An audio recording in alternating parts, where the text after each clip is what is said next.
All right, man. Let's get into some football. Let's talk about NFC and AFC championship game we got for this week. Man. I won't say it was any shocker this week because I picked all four. I want to say all four home teams to win, and I'm pretty sure all four home teams won this week. Um, Let me see. Let me get back to it. Scores. The Let me see. Let me get back to it. My bad. Thought I had this already pulled up. I'm tripping. All right, y'all. So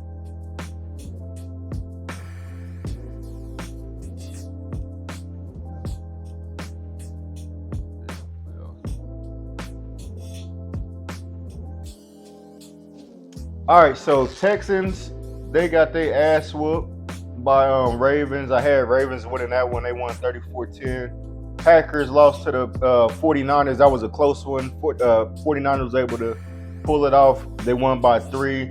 I think the rain played a big part in that, and Debo Samuels ended up getting hurt early in the, I want to say first quarter or second quarter. It was in the first half. He got hurt, so he wasn't able to return. But Jenkins, wide receiver Jenkins, was able to step up and make some decent plays to keep him in the game. And Purdy put together a nice drive to finish the game off for the most part. Buccaneers had a chance to beat Lions. They blew it 23-31. Chiefs and the Bills, that game was 27-24. What a game there. Another classic between those two. Bills kicker missed the game tying field goal, and he's been getting, like, you know how I get with the playoffs, they end up he's been getting a lot of threats. People talking about they're gonna do harm to the man because he missed a damn field goal. But as a fan, like, I hate when fans do that, because it's like, dog, that wasn't the only thing that happened during that game. Like, it was a lot of plays. I can't put it all on Josh Allen. You can't put it all on Josh Allen, but he missed some big throws. He threw one to hometown hero Trent Sherfield. He dropped that one. He threw one to Diggs. He dropped that one. Diggs he had 3 catches for 21 yards and 8 targets, and he only came up with 21 yards. Like, come on, man, that's your number one receiver, a top 10, if not top 5 receiver. They just didn't seem to be clicking. Defense gave up big plays on both sides. On 49ers, I mean, not the 49ers, but on the Chiefs side and the Bills side, they both had some funny shit going on. They did a special teams play with DeMar Hamlin where he fucked around and he didn't have the he tried to do a fake punt return for 3 yards. I think it was 4th and 3, and that didn't go well. So, anyways, those games are out the way. We are on to the AFC and NFC championships. Give me 1 second. All right, we good.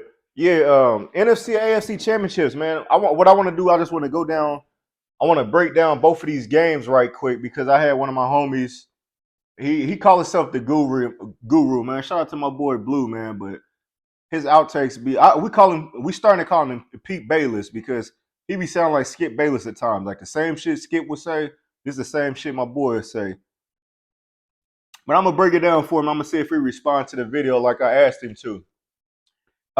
That's for the NFC game. For as far as the AFC game, we got the Chiefs 11-6 versus the Ravens 13-4. This is a matchup that we definitely wanted to see.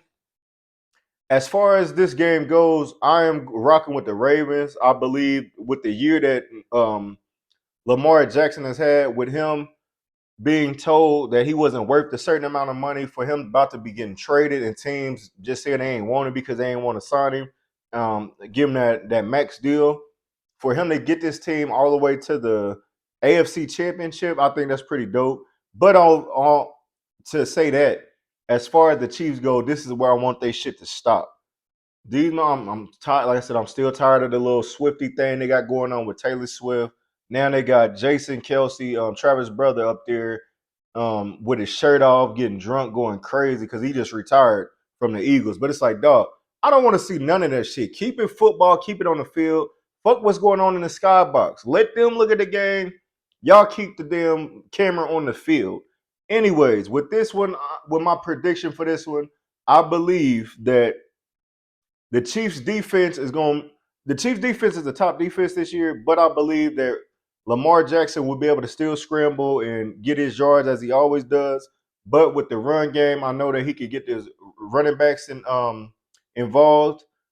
Zay Flowers, Odell, Aguilar, they've all been stepping up in the playoffs so far.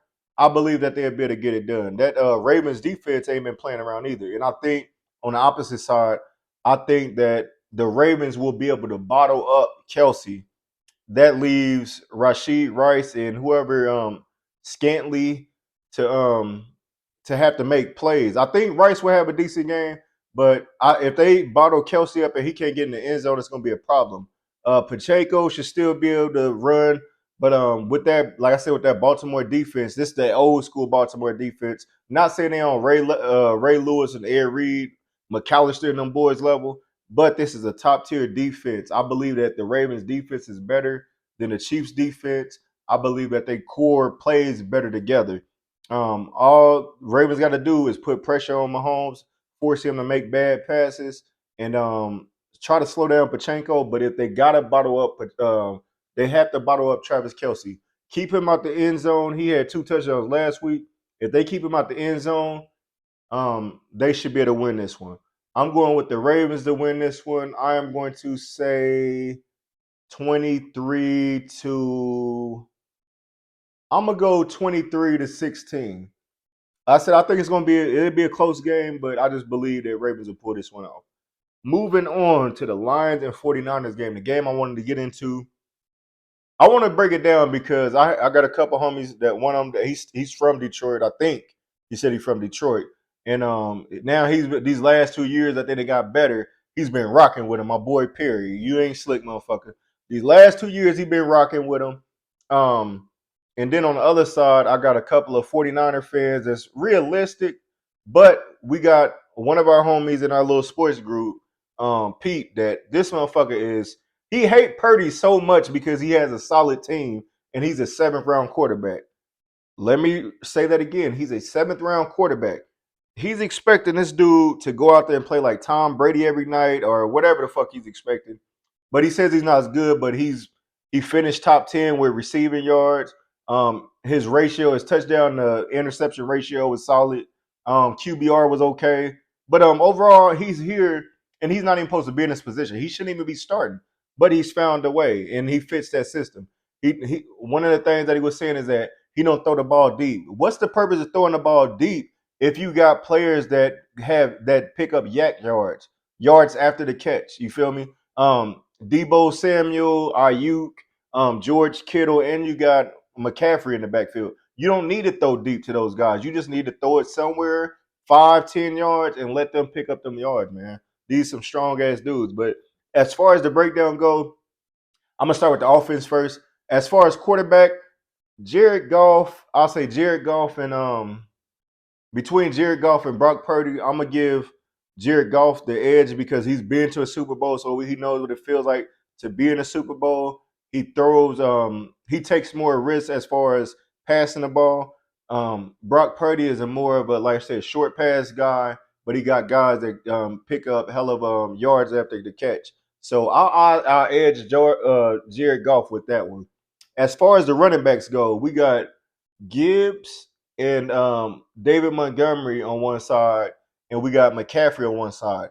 I'm going to edge with McCaffrey for this one. The reason being is because Montgomery has had some solid games, but he disappeared the last game. I want to say he had like 60, 70 yards possibly first game, the wild card week.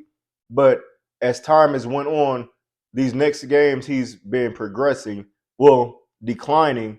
And what's his name has been playing better, Gibbs. So I believe that it's between Gibbs and McCaffrey. So I'm going to go with McCaffrey for that one. Receivers. This is kind of a tough one because with the receivers, they have on one side they got Josh Reynolds that's been playing great for the playoffs. They have Amon St. Brown, top tier guy, and they got Jameson Woods, but he a deep threat, but he really don't. he don't really be getting open like that. They've been doing a good job of containing him.